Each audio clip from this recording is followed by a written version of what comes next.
हमारे चैनल को सब्सक्राइब करें और बेल नोटिफिकेशन को ज़रूर दबाएं। ज्योतिषतन केंद्र चैनल पर हमारे आप सभी प्रिय दर्शक गणों का बहुत बहुत हार्दिक स्वागत और अभिनंदन।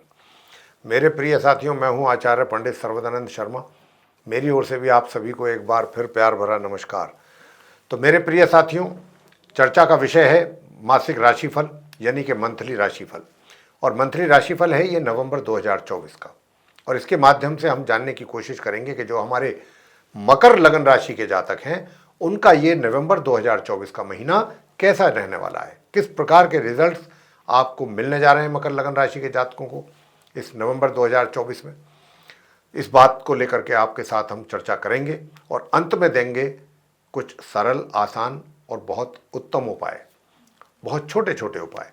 यदि आप उन उपायों को करते हैं तो जो नेगेटिव रिजल्ट्स की आने की बात अगर हमारे द्वारा इस प्रोग्राम में कही जाएगी आपके लिए, तो ये मान के चलिए कि उन रेमेडीज़ को करके वो आप नेगेटिव रिजल्ट्स को दूर कर सकते हैं अपने जीवन से इस महीने नवंबर 2024 में। तो साथियों, जैसा कि आप जानते हैं, हम भी जानते हैं कि जो भी हमारे जीवन में अच्छे बुरे रिजल्ट्स मिलते हैं वो सब ग्रहों के आधार पर ही ग्रहों के द्वारा ही मिलते हैं। जो भी ग्रहों की जैसी स्थिति होती है गोचर में, अच्छी है तो अच्छे, खराब है तो खराब। और ये 9 ग्रह हैं तो 9 के 9 ग्रहों की ना तो स्थिति सबकी एक साथ खराब होती है ना अच्छी होती है, कुछ की खराब होती है कुछ की अच्छी होती है। तो मिले जुले रिजल्ट किसी फील्ड्स में हमको बहुत अच्छे मिल जाएंगे, किसी फील्ड में हमको थोड़े ख़राब मिल जाएंगे, इस तरीके, या किसी फील्ड में नॉर्मल मिलेंगे। तो ये सब डिपेंड करता है ग्रहों पर। तो साथियों, जब क्योंकि यहाँ पर बात सारा दारोमदारी ग्रहों के ऊपर है, तो हम आपको ये भी बताएंगे कि जो ग्रहों की स्थिति है नवंबर 2024 में गोचर में वो कैसी है और कौन सा ग्रह इस महीने अपना राशि परिवर्तन करेगा, अपनी राशि जिसमें वो है उससे निकल करके अगली राशि में जाएगा। तो ये सारी जानकारी पहले आपको दे देते हैं बहुत संक्षेप में। इसके बाद फिर आपके साथ बात करेंगे अपने मकर लगन राशि के जातकों के मंथली राशिफल को लेकर के, और अंत में बताएंगे आपको उपाय। तो साथियों, जहाँ पर आप 7 नंबर लिखा देख रहे हैं चार्ट में, और ये भी बता दें कि चार्ट जो ठीक पीछे हमारे स्क्रीन पर डिस्प्ले हो रहा है ये आप मकर लगन राशि के ही जातकों का चार्ट है। और इसमें जो ग्रहों की स्थिति को दर्शाया गया है वो बहुत स्पष्ट रूप से दर्शाया गया है कि कौन सा ग्रह किस ग्रह के साथ संबंध बना करके किस राशि में और किस हाउस में बैठा हुआ है या फिर अकेला बैठा है। उन्हीं में से ही कुछ ऐसे भी ग्रह हैं कि जो अपना राशि परिवर्तन करेंगे इस महीने, यानी कि जहाँ पर वो बैठे हैं उससे अगले घर में जाएंगे। कब जाएंगे ये सारी बातें आपको बताएंगे। तो जैसा मैंने कहा कि 7 नंबर जहाँ पर लिखा हुआ है ये तुला राशि कहलाती है। ये दशम भाव है, 10th हाउस है, शुक्र की राशि है और सूर्य वहाँ पर विराजमान है। साथियों, जब सूर्य तुला राशि में विराजमान होते हैं तो ये पूर्ण रूप से नीच अवस्था में कहलाते हैं, क्योंकि ये तुला राशि सूर्य देव की नीच राशि है। और सूर्य जैसा बड़ा ग्रह जो कि मान सम्मान दिलाता है व्यक्ति को, उसके जीवन में यश और ख्याति दिलाता है, पदवी दिलाता है, वो ग्रह अगर नीच अवस्था में आ जाए तो समझ लीजिए फिर क्या होगा। सारे उससे संबंधित जितने भी रिजल्ट्स हैं वो सब नेगेटिव ही मिलेंगे जब तक सूर्य की स्थिति खराब है, नीच अवस्था में। तो सूर्य देव जैसा बड़ा ग्रह नीच अवस्था में रहना ये भी थोड़ा सा सोचने वाली बात है। और क्योंकि काफ़ी बड़ा ग्रह है, सभी 9 ग्रहों में ये उनके राजा माने जाते हैं सूर्यदेव, और वो भी नीच अवस्था में है राजा। तो साथियों, लेकिन 16 नवंबर को ये अपना राशि परिवर्तन कर रहे हैं और यहाँ से निकल करके नीच राशि से ही अपनी मित्र राशि वृश्चिक में प्रवेश करेंगे 16 नवंबर को। वृश्चिक राशि है वहाँ पर जहाँ 8 नंबर लिखा हुआ देख रहे हैं चार्ट में, जहाँ पर बुध विराजमान है, 11th हाउस, एकादश भाव, वहाँ पर सूर्य की एंट्री होगी 16 नवंबर को। और फिर ये महीने के अंत तक वहीं पर बने रहेंगे 11th हाउस में अपने समग्रह बुध के साथ। तो वहाँ पर बुध आदित्य राजयोग का निर्माण भी ये करेंगे जब जाएंगे। तो इसलिए सूर्य की स्थिति जो है 16 नवंबर के बाद बेहतर होगी, ये हम कह सकते हैं। और बात बुध की कर लेते हैं। तो बुध भी जहाँ पर अभी आप बैठे हुआ देख रहे हैं वृश्चिक राशि में, जहाँ 8 नंबर लिखा है 11th हाउस में, ये पूरे महीने इसी राशि में ही रहेंगे। मार्गी अरबी उदित अवस्था में चल रहे हैं, लेकिन 26 नवंबर को ये वक्री हो जाएंगे और उल्टी चाल चलना आरंभ कर देंगे, और 30 नवंबर को ये पश्चिम में अस्त भी हो जाएंगे। तो 26 नवंबर से बुध की स्थिति कहा जा सकता है कि कमज़ोर होने वाली है, लेकिन 26 तक स्थिति इनकी अच्छी रहेगी। इनकी समराशि है वृश्चिक, जहाँ पर ये मौजूद रहेंगे पूरे महीने नवंबर में। आगे बात करते हैं शुक्र की, जहाँ पर 9 नंबर लिखा है, द्वादश भाव है और धनु राशि है गुरु बृहस्पति की।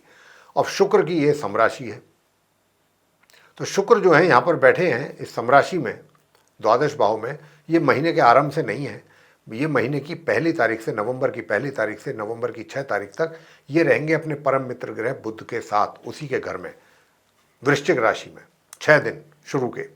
और फिर 6 नवंबर को ये वहाँ से राशि परिवर्तन करते हुए निकल करके धनु राशि में आ जाएंगे, द्वादश भाव में, मार्गी और उदित अवस्था में। अच्छी स्थिति रहेगी इनकी, और पूरे महीने फिर ये द्वादश भाव में यहीं पर बने रहेंगे। बात करेंगे आगे शनिदेव की, जहां पर 11 नंबर लिखा है, ये कुंभ राशि है, शनि इसके स्वामी होते हैं, लॉर्ड है। तो शनि अपनी राशि में सेकंड हाउस में बने हुए हैं, उदित अवस्था में और वक्री स्थिति में, यानी ये भी उल्टी चाल चल रहे हैं। लेकिन एक अच्छी बात है कि इसी महीने की 15 तारीख को, नवंबर की, ये मार्गी हो जाएंगे, सीधी चाल चलना आरंभ कर देंगे। तब ये काफी पावरफुल हो जाएंगे, इनकी स्थिति बेहतर हो जाएगी। लेकिन राशि परिवर्तन इनका नहीं होगा। शनिदेव पूरे महीने, नवंबर के महीने में कुंभ राशि में सेकंड हाउस में ही बने रहेंगे। आगे बात करते हैं राहु की, जहां पर 12 नंबर लिखा है, थर्ड हाउस है, ये मीन राशि है गुरु बृहस्पति की, और राहु की ये समराशि है। तो राहु इसी अपनी समराशि में पूरे माह थर्ड हाउस में इसी प्रकार बने रहेंगे। अब बात करते हैं गुरु बृहस्पति की। गुरु बृहस्पति जो है वो 5th हाउस में, पंचम भाव में, अपनी शत्रु राशि टॉरस यानी कि वृषभ में बैठे हुए हैं, उदित अवस्था में और वक्री स्थिति में। ये भी वक्री स्थिति में है, उल्टी चाल चल रहे हैं, और पूरे महीने इनकी उल्टी चाल ही रहेगी। उदित तो रहेंगे लेकिन चाल उल्टी रहेगी गुरु बृहस्पति की। लेकिन राशि परिवर्तन ये भी नहीं कर रहे हैं, ये भी 5th हाउस में ही अपनी शत्रु राशि टॉरस में, वृषभ में बने रहेंगे। अब आगे बात करेंगे मंगल की। साथियों, मंगल जो है ये पूरे महीने, नवंबर के महीने में 7th हाउस में बैठे हुए हैं, जहां पर 4 नंबर लिखा है, और ये इसी प्रकार बैठे रहेंगे पूरे महीने, अपना राशि परिवर्तन नहीं करेंगे। लेकिन ये जब कर्क राशि में आते हैं, चंद्रमा की राशि में, जो कि इस समय बैठे हुए हैं चंद्रमा की राशि में, तो मंगल वहां पर पूर्ण रूप से नीच अवस्था में आ जाते हैं, नीच के कहलाते हैं। अब सूर्य और मंगल जैसे बड़े ग्रह, 9 ग्रहों में से 2, ये अपने आप में इतने शक्तिशाली पावरफुल ग्रह, वो नीच अवस्था में आ जाएं, तो ये जातक के लिए थोड़ा परेशानी का सबब है। ये भर सोचने के लिए मजबूर कर देती हैं चीज़ें कि भाई इतने बड़े ग्रह नीच अवस्था में, एक नहीं दो ग्रह जो हैं वो वक्री स्थिति में, शनि और बृहस्पति। चलो शनि तो 15 को मार्गी हो जाएंगे। तो ये किस प्रकार का रिजल्ट आपको मिलने वाला है, ये मैं आपसे बताना चाहता हूँ। देखिए, अभी केतु जो है, ये जहाँ पर 6 नंबर लिखा है, इनकी समराशि है, भाग्य भाव है। ये इस राशि में, इस भाग्य भाव में पूरे महीने इसी प्रकार बने रहेंगे। तो ये थी ग्रहों की स्थिति, जिससे अभी आपको अवगत कराया है। इन ग्रहों के ही आधार पर आपको अपने जीवन में जो परिणाम मिलने जा रहे हैं, उसके विषय में अब हम आपको जानकारी देना चाहते हैं। सबसे पहले बात करेंगे आपके करियर को लेके, प्रोफेशन को लेके। साथियों, बताना चाहेंगे कि देखिए, मकर लगन राशि के जो जातक हैं, आपको नवंबर की 1 तारीख से लेकर नवंबर की 16 तारीख तक बहुत कॉशियस रहना है, बहुत सावधान रहना है अपने कार्य क्षेत्र से संबंधित मामलों में। आपको वहाँ पर मान सम्मान में कमी आ सकती है, आपका एक तरीके से आप अपमानित किए जा सकते हैं। कार्यों को लेकर के कोई कार्य आपसे ऐसा गलत हो जाए, कोई भी एक्शन आपसे गलत हो जाए, जिसको लेकर के आपको शर्मिंदगी उठानी पड़ सकती है, और या फिर अपमानित होना पड़ सकता है। और कार्य भी जो है वो आपके पूरी तरह से सरे नहीं चढ़ेंगे। घर के बड़े बुजुर्ग भी आपसे नाराज हो सकते हैं, उनको भी कोई बड़ी शिकायत आपसे रह सकती है। मैं बात मकर लगन राशि के जातकों के विषय में कर रहा हूं। लेकिन 16 तारीख के बाद, जब मैंने जैसा कहा था, जब मैं पंचांग की जब मैं उसके ग्रहों की स्थिति के बारे में आपको अवगत करा रहा था कि 16 को सूर्यदेव अपना राशि परिवर्तन करके निकलेंगे यहाँ से, तो जब ये यहाँ से निकलेंगे तो ये मान के चलिए साथियों कि फिर जो है स्थिति बेहतर होगी आपके करियर में। चीज़ें नॉर्मल होंगी, होती जाएंगी, और आपको भी सुकून और शांति मिलेगी। ये आपके करियर की स्थिति रहेगी। फिर मैं बताना चाहूँगा कि धन का लाभ और सुख सुविधाएं, तो सुख सुविधाओं का जो लाभ है वो आप पूरे महीने ही लेते रहेंगे। जहाँ तक धन के लाभ का प्रश्न है, तो धन का लाभ भी आपको 16 तारीख तक भी रहेगा।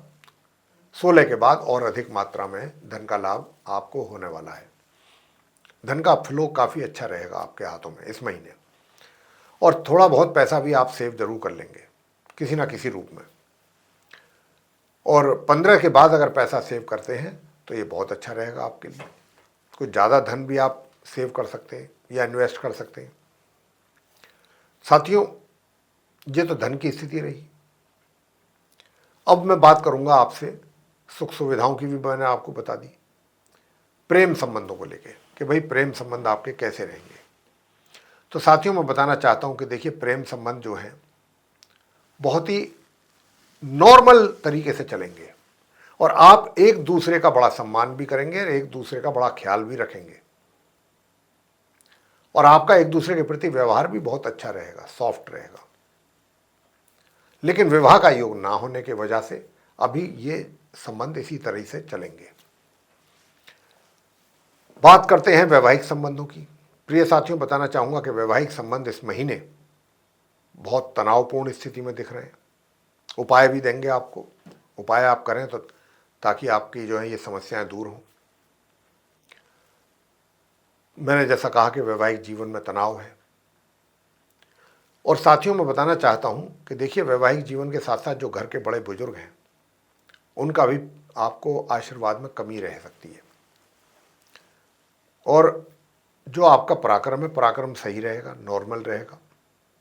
छोटी दूरी की यात्राएं भी सामान्य तरीके से करेंगे, और मित्रों का सहयोग भी जो है वो अच्छी मात्रा में आपको मिल पाएगा। तो साथियों, अपने ऊपर धन कुछ अधिक खर्च करने की प्लानिंग करेंगे। अपने आप को सजाने संवारने में कोशिश आपकी रहेगी कि कहीं से भी कोई कमी बाकी ना रह जाए। लेकर के पाँव के शूज से और सर के बाल तक सब चीज़ें आप चाहेंगे कि बिल्कुल एकदम फिट हो रहें। तो यहाँ पर ऐसा आपको मतलब अपने बजट को विचार करना चाहिए। धन का खर्च अधिक मात्रा में ना करें, क्योंकि धन को बचा के रखेंगे तो आगे आवश्यकता पड़ने पर आपके काम आ सकता है। ये ध्यान रखिएगा। सारा ही धन जो कमाई होती है, इनकम, वो सारा ही अपने ऊपर खर्च ना करें, ध्यान रखें इस बात का। स्टूडेंट्स के लिए कैसा रहेगा? स्टूडेंट्स के लिए भी नॉर्मल ही रहेगा। उनके लिए भी, उनको भी सामान्य परिणामों की प्राप्ति के ही योग हैं।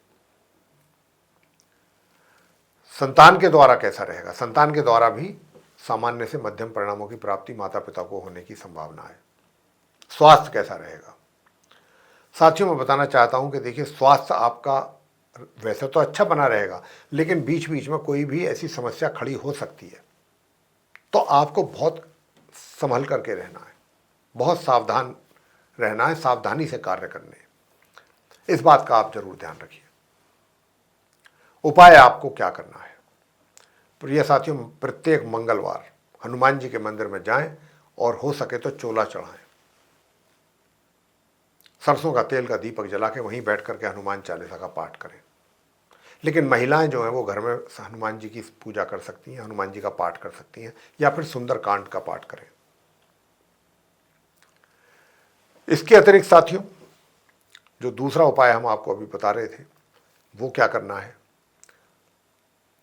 वो करना है आपको सूर्यदेव की उपासना। जी हाँ, वो सूर्यदेव की उपासना करनी है। और सूर्यदेव की उपासना किस रूप में करनी है? ताकि आपका भाग्य का भी सपोर्ट आपको मिले और आप अपने कार्यों में भी पूर्ण रूप से सफल हो सके। तो साथियों, उपाय ये सूर्यदेव का मंत्र आपको करना है 108 बार। मंत्र है ओम आदित्याय विद्महे दिवाकराय धीमहि तन्नो सूर्य प्रचोदयात। फिर दोबारा से एक बार पढ़ देते हैं। ओम आदित्याय विद्महे दिवाकराय धीमहि तन्नो सूर्य प्रचोदयात। इस मंत्र का आप जाप करिएगा ताकि आपके करियर में भी आपको लाभ मिले और धन का भी लाभ मिले। करते रहिए पूरे माह। और दूसरा उपाय आपको करना है, वो ये करना है कि गुड़ चना का प्रसाद हनुमान जी को चढ़ाएं, साथ ही बंदरों को भी खिलाएं अगर खिला सकते हैं। और वहीं पर बैठ करके भगवान श्री हनुमान चालीसा का पाठ और हनुमान बजरंग बाण, हनुमानाष्टक ये करके भगवान की आरती करें, तो बहुत अच्छा आपको उसका उपाय मिलेगा, मतलब उपाय से उसका लाभ मिलेगा। तो साथियों, ये थे उपाय जिनसे आपको लाभ मिलने जा रहा है अगर आप करते हैं पूरे निस्वार्थ और श्रद्धा भाव से। अगर आपको ये हमारा बताया हुआ राशिफल अच्छा लगा, समझ में आया, तो आप इस वीडियो को लाइक ज़रूर कर दें, क्योंकि हमने जो आपको बताया है कि आप इन उपायों को करेंगे तो आपके वैवाहिक जीवन में भी सुख का आनंद लेंगे और सुख सुविधाओं का भी आनंद लेंगे, धन का भी लाभ होगा आपको। करें तो सही आप ये उपाय। तो प्रिय साथियों, घर परिवार के सदस्यों के साथ भी आपके संबंध बेहतर होंगे यदि आप सूर्य देव को भी जल देते हैं, सूर्य देव की उपासना करते हैं। और ये जो मंत्र हमने बताया है, ओम आदित्याय विद्महे दिवाकराय धीमहि तन्नो सूर्य प्रचोदयात, इस मंत्र की 1 माला या 3 माला, तो मान के चलिए कि आपके करियर में भी आपको इसका लाभ मिलेगा, धन का भी लाभ मिलेगा और आपके परिवार में भी इसका लाभ मिलेगा।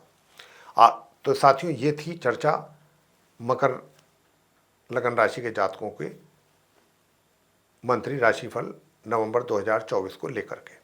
यदि आपको ये चर्चा पसंद आई है तो आप इस वीडियो को लाइक करें, चैनल को भी सब्सक्राइब करना ना भूलें और इस वीडियो को दूसरे लोगों के साथ शेयर भी करें ताकि वे लोग भी इस जानकारी का लाभ जरूर ले सकें। और यदि आप चाहते हैं आने वाले दिनों में जो भी वीडियोस हमारे बनेंगे एस्ट्रोलॉजी के टॉपिक पर, वो सभी समय रहते विद नोटिफिकेशंस आप तक पहुँचें, तो फिर आप उसके लिए देर किए बगैर बेल आइकन जरूर दबाएं। तो साथियों, इसी के साथ अब हम अपने इस कार्यक्रम का समापन करेंगे और अपने आप सभी प्रिय दर्शकगणों से लेंगे इजाज़त। आप सभी का सह हृदय बहुत बहुत धन्यवाद। जय माता दी।